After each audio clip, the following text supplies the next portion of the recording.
চা বাগানের ধারে প্রেমের পাতা উল্টে চলে টয় ট্রেন। প্রেমের ফ্রেমে দার্জিলিং, টয় ট্রেনে চেপে এবার ডেস্টিনেশন ওয়েডিং।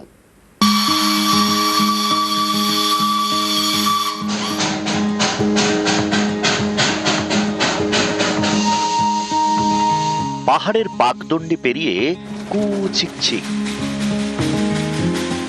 প্রেমের পাতা উল্টে চলে টয় ট্রেন পাহাড়ের গা বেয়ে চা বাগানের মধ্যে দিয়ে।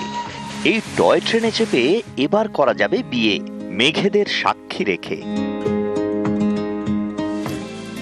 দার্জিলিং হিমালয়ান রেলওয়ের বক্তব্য, মার্চ মাস থেকেই চালু হবে টয় ট্রেনে বিয়ের পরিষেবা।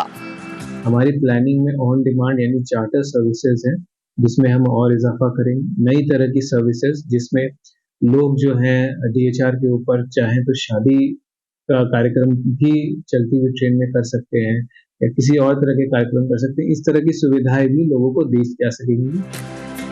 মেঘ পিয়নে বাঙালির প্রেম দার্জিলিং, সেখানে ডেস্টিনেশন ওয়েডিং, তাও আবার টয় ট্রেনে চেপে। দার্জিলিং হিমালয়ান রেলওয়ের দাবি, 2025 সালে টয় ট্রেনের আয়ে রেকর্ড। 2024 সালে আয় হয়েছিল প্রায় 21 কোটি টাকা, 2025 সালে তা বেড়ে প্রায় 25 কোটি টাকা। এরপরেই নতুন রুটে পরিষেবা চালুর সিদ্ধান্ত রেলের। দার্জিলিং থেকে ঘুম হয়ে বাতাসিয়া পর্যন্ত একই সঙ্গে চালু হবে টয় ট্রেনে বিয়ের পরিষেবা। দার্জিলিং এর ডেস্টিনেশন ওয়েডিং, প্রেম ছোবে বিয়ের ঠিকানা, পাহাড়ি পথে মনের মানুষকে জানা। ঠিক মতন পরিষেবাটা দেওয়া এবং ঠিক মতন পরিকাঠামোটা আরেকটু সঠিক করলে এটা কিন্তু আগামী দিনে আরো অনেক অনেক অনেক অনেক রেকর্ড দেবে। দার্জিলিং থেকে পার্থ প্রতিম সরকার, নিউজ 18 বাংলা।